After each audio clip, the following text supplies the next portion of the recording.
de oncólogo, es profesor asociado de la Universidad de Washington y en esta oportunidad nos va a hablar sobre terapia neoadjuvante total para el cáncer rectal.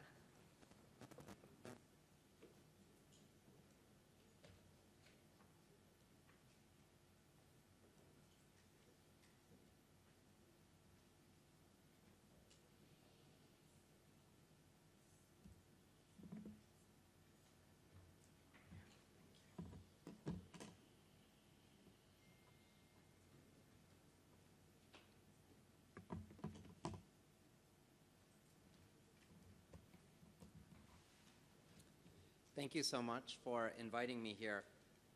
This is a topic that's very interesting to me, and I feel very passionate about it. I also think that this topic is well suited to this audience, and hopefully you can look at this data and consider incorporating this therapy in your practice. Unlike my prior talk, for those of you who were here earlier, which it required resources in the millions of dollars, this is resource less and maybe better outcomes. So in the US, we have these NCCN guidelines where people come together and try to figure out what's the best course of treatment. And now for locally advanced rectal cancer, there are many options that are thought to be appropriate. And for the first time in the United States, short course radiation therapy was included in these options, as that radiation oncologists, especially in the United States, had been very against short course radiation in the treatment of rectal cancer. The primary treatment in the US continues to be what we would call long course or traditional chemoradiation, 45 to 50 gray with concurrent capecitabine or 5-FU. But there's a problem with this paradigm. We have decreased the local recurrence significantly. You heard all the wonderful new surgical techniques. Technology is approached there, and the TME has changed the face of rectal cancer patients. We've been better about incorporating neoadjuvant radiation therapy to decrease local recurrence. But unfortunately, there hasn't been a major improvement in distant metastasis or overall survival, regardless of the neoadjuvant approach. So we need to get more effective systemic therapy into these patients earlier in their treatment course. You know, when one looks at short course radiation therapy, this is much cheaper. This is an assessment of costs in the US. I was discussing some costs with my colleagues here in Chile about radiotherapy. And in the US, we are paid by the biz. So every fraction, the hospital makes a little bit more money. I guess that means the patient spends a little bit more money as well. And so you can see that a long course of chemoradiation therapy for our older patients with government-sponsored insurance is about $12,000. Short course radiation therapy, even with incorporation of onboard imaging and other advanced techniques, is only $4,000.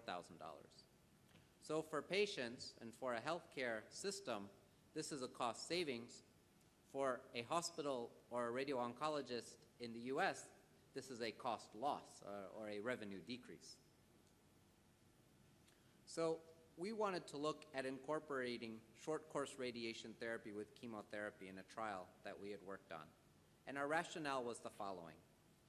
Short course radiation with delayed surgery can induce similar tumor response and downstaging to chemoradiotherapy. This actually has been recently shown well in a published from Stockholm in Sweden, looking at patients with short course radiation therapy and a long break compared to a long course of radiotherapy alone. We also had noticed that adding the stronger chemotherapy to chemoradiotherapy was not helping. This was in the era where multiple trials where we were incorporating oxaliplatin into standard long course chemoradiation only increased toxicity but did not improve outcomes. And also, the standard multi-drug chemotherapy from the adjuvant to the neoadjuvant setting, treat micrometastatic disease earlier, improve patient compliance and their ability to tolerate the chemotherapy, and also perhaps add to a downstaging effect. So we published this study now I think a few years ago, where we used 5 fractions of radiotherapy followed by 4 cycles of FOLFOX as preoperative treatment for rectal cancer. This was a single-arm phase 2 trial recruiting patients from 2009 to 2012. We had 76 patients with clinical T3 or 4 or node-positive patients, traditional, locally advanced. We also had included some patients with M1 disease, as the primary aims of the study was downstaging. This regimen was short-course radiotherapy, followed by 4 cycles of FOLFOX, and then a delay to surgery. Adjuvant chemotherapy was on the basis of the practicing medical oncologist. It was not prescribed per protocol. When we looked at our publication, we had a local control in the 1 or 2 years that was very good, 99%, 97%. Even more interestingly, our disease-free survival among patients with M0 with stage 3 disease was also very high. And we just overlaid this along the large German rectal cancer study. Now, it is not uncommon to have a phase 2 study from a single institution that has better outcomes than a phase 3 randomized multi-institutional study. But still, this was promising. The toxicity was well tolerated. Preoperative toxicity, a GI toxicity of 9%. Of course, there was more hematologic toxicity with the incorporation of FOLFOX.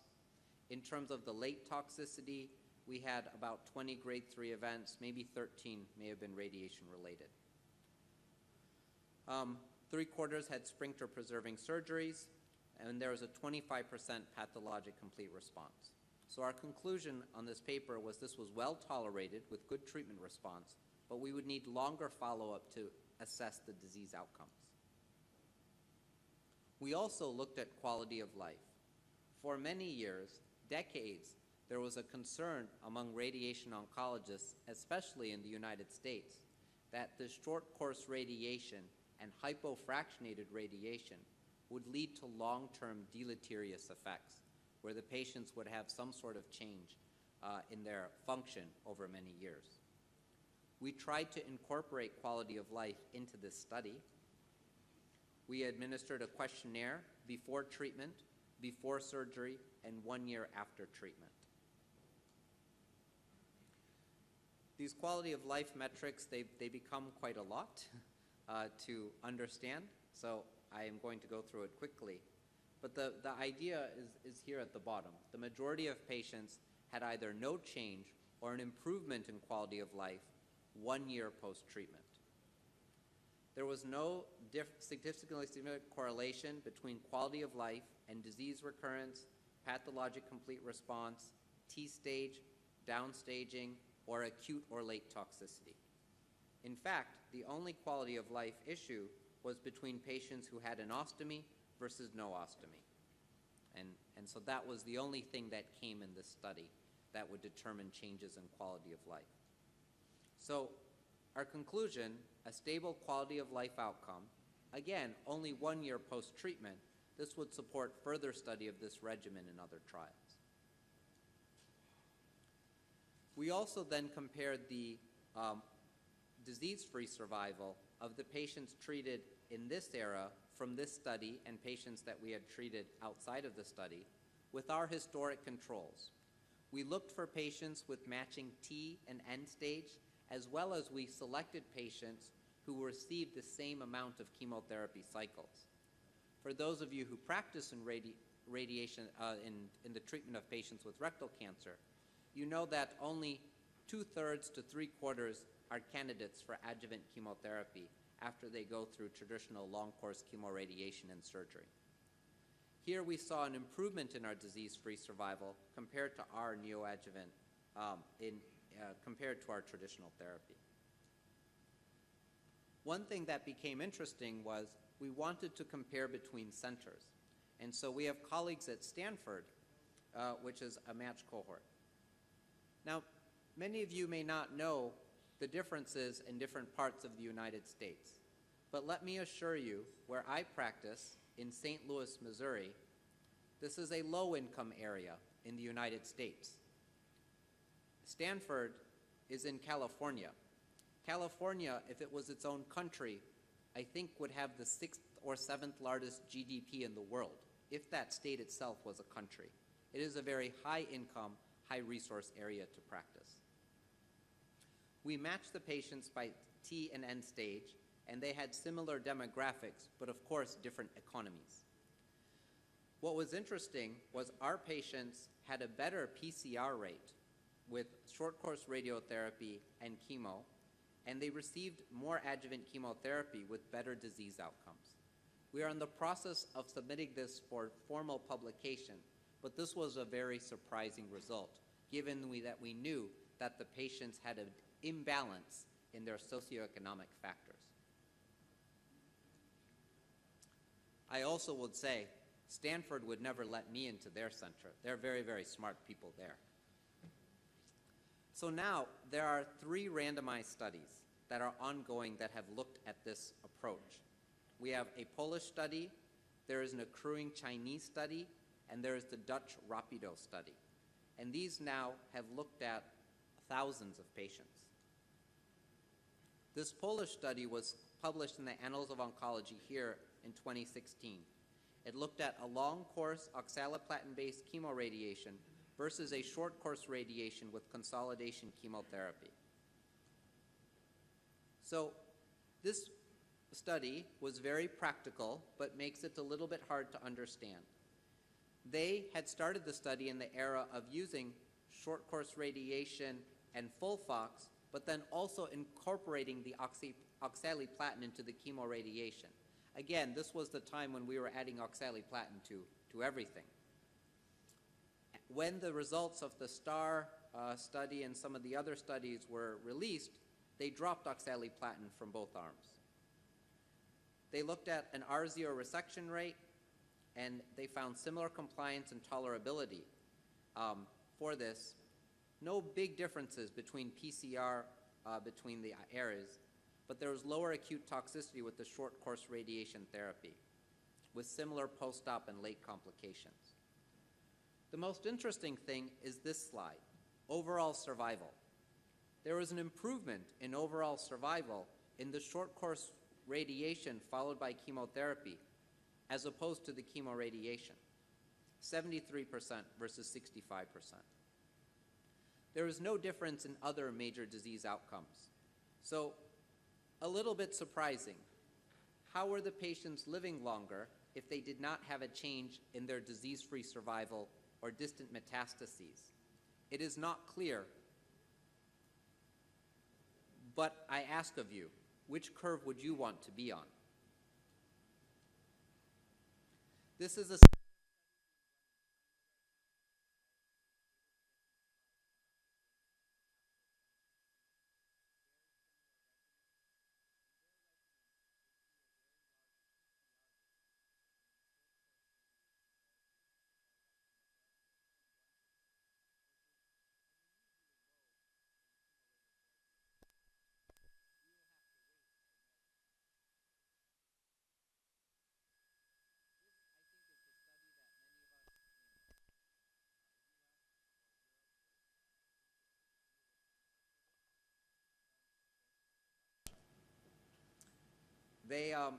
they looked at patients with very bad tumors, T4 tumors that are very close to the mesorectal fascia, 4 or more lymph nodes, internal iliac or lateral lymph nodes, or extramural vascular invasion.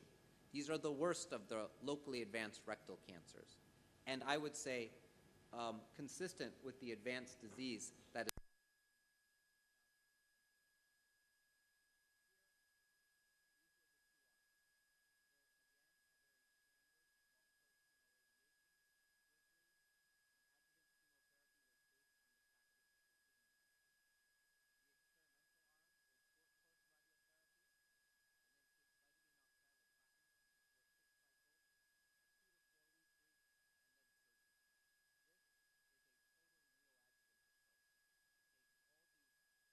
therapy and puts it prior to surgery.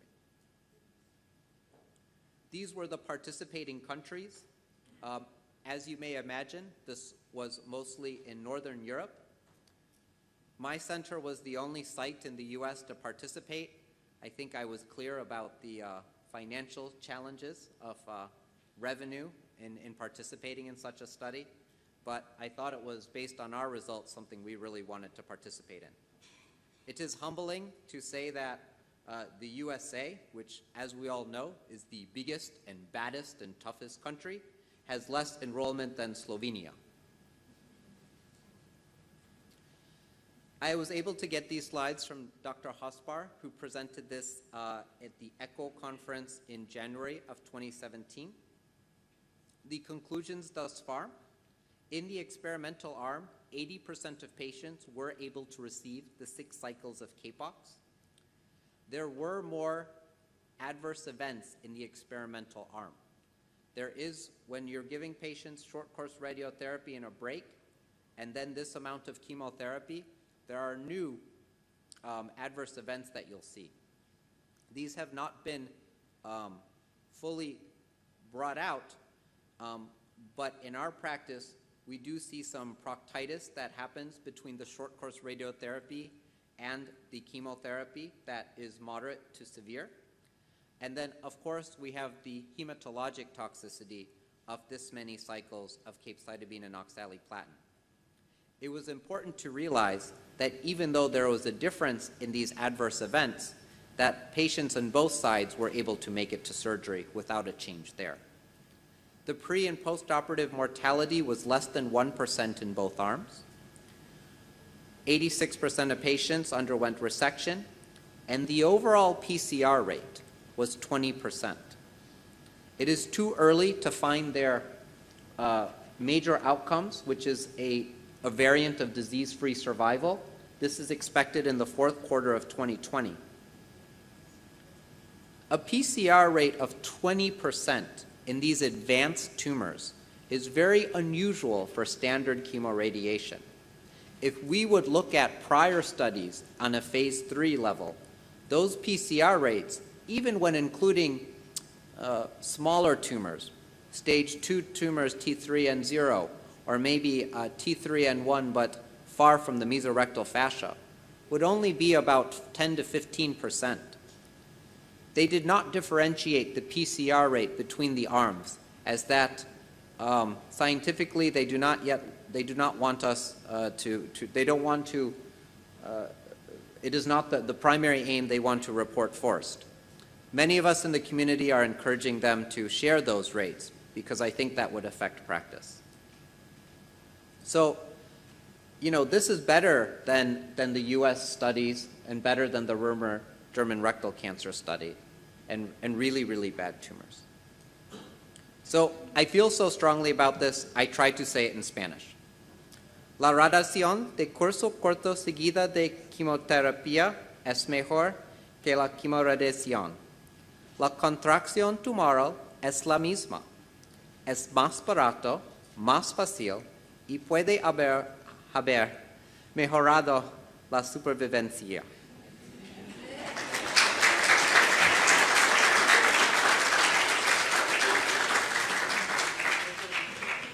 So at my institution, because this is a very big change in the practice among our community, we had to send a letter to the physicians in our area.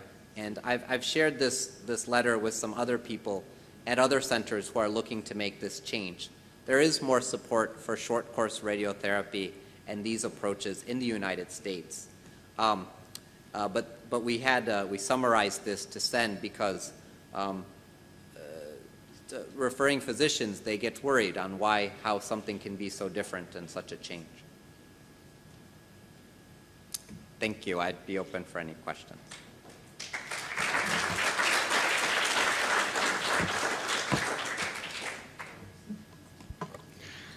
Hay tiempo para preguntas. Yo tengo una, doctor Parij, mientras llevan el micrófono. No tiene, usted habló de la proctitis posterior antes de comenzar la quimioterapia, ¿cierto? En las primeras 2 semanas post radioterapia aproximadamente. ¿No le parece que es similar esa proctitis a la que se obtiene con el esquema convencional, solo que cuando estamos en el esquema clásico o prolongado, esa proctitis la manejamos viendo al paciente cuando está en tratamiento de radioterapia?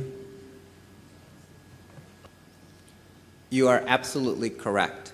It is the same proctitis, but where the patient is being seen is different. In conventional chemoradiation, the patient is often seeing the radiation doctor every week during radiation. And when this proctitis happens in week 3, 4, or 5, there is a conversation with the patient to manage it. What we saw in our practice, by doing the short course radiation, the patient had returned home for 1 to 2 weeks. And when the proctitis developed without education, they became very worried. So we worked more closely with our colleagues in medical oncology, as well as some phone calls to work with some of these patients to educate them that they would expect this proctitis that could be moderate for 1 to 2 weeks after radiation. Also, we said not to start the chemotherapy until the proctitis had resolved, meaning that maybe 10 to 15% of patients would not start chemotherapy after 2 weeks, but after 3. Once we incorporated this into our practice, it became less worrisome for our patients. Thank you very much for your excellent presentation. Given the relatively high percentage of pathological complete remission in the Rectal trial, for example, do you think that a significant proportion of patients would benefit from a longer waiting period and even not go to surgery? So that's a very good question. We know that there are open studies looking at non-operative management. In the ongoing Chinese study, for example, so many patients are refusing surgery after this treatment that it's going to give a problem to their results. This definitely can be used as a downstaging and a non-operative management approach, and we have such a study using this regimen for non-operative management. Maybe another question. The interval between short course radiation and surgery versus long-term radiation, chemotherapy and surgery. Because the biology between the short course radiation and the long-term radiation may be different. So do you think we have already defined the optimal timing to go to surgery between the two different approaches, given the different biological response between the two regimens? I do not know if we found the best optimal duration, but I agree with the biological differences. In fact, I think later they'll be talking about immunotherapy in colorectal cancer, and there are certain advantages for short course radiation and immunotherapy compared to a long course of pelvic radiation with chemotherapy followed by immunotherapy. And that also may be looked at later. A mí, más allá de la comparación de las dos técnicas de radioterapia corta o curso largo, a veces cuando uno ve los estudios no queda claro si los pacientes tenían real indicación de recibir radioterapia, porque yo cuando veo las discusiones a veces, sobre todo en Estados Unidos, que todavía creo que se respeta el consenso del 90, y de irradiar estadios 2 y estadios 3, y el consenso estuvo hecho en una época donde no sé si estaba muy incorporada la decisión total de mesorrecto, ni tampoco la resonancia de alta resolución o la invasión vascular extramural, que son, creo, los dos principales determinantes de recurrencia local. Entonces, la pregunta es si siempre en todos los estudios, salvo, bueno, en este estudio en el rápido seguro, pero si todos los estudios, sobre todo la práctica en Estados Unidos, siempre se estadifica con una resonancia de alta resolución, o si se tiene en cuenta la invasión vascular extramural para definir qué paciente necesita radioterapia, porque Hay pacientes que por ahí pueden tener ganglios positivos, pero un margen libre amplio, sin invasión vascular, y quizás esos pacientes con cirugía tienen una muy baja tasa de recurrencia local y no requieren radioterapia. Entonces yo digo si están claros los criterios para, en todos los estudios para definir la población en la cual realmente se tiene que hacer la pregunta de si el paciente requiere o no radioterapia. I think that's a very good point, and that when we look at the earlier studies that were very broad, all T3, any N1 rectal cancer patient needs radiation, we know now that that is over-radiating those patients. However, where I see stage 3 rectal cancer going is that there's going to be favorable patients that might need one therapy, surgery, or maybe local excision, not a big surgery, but a local excision and some radiation or some chemotherapy. There are many stage 3 patients who will only need 2 therapies. Maybe short course radiation followed by immediate surgery for a T3NO that may have a chance of a lymph node. Or chemoradiation alone. Or just chemotherapy and surgery, as is being looked at in more favorable stage 3 patients in the United States. So I agree that looking at the prior literature as we go back even 5 to 10 years with these broad indications, things have changed. And we certainly have moved to using high-resolution MRI in the staging of all of our patients, and especially for those on these sorts of clinical trials. Una pregunta. Desgraciadamente estamos pasados ya 4 minutos, así que si no le quitamos el tiempo al siguiente exponente. Gracias, doctor París.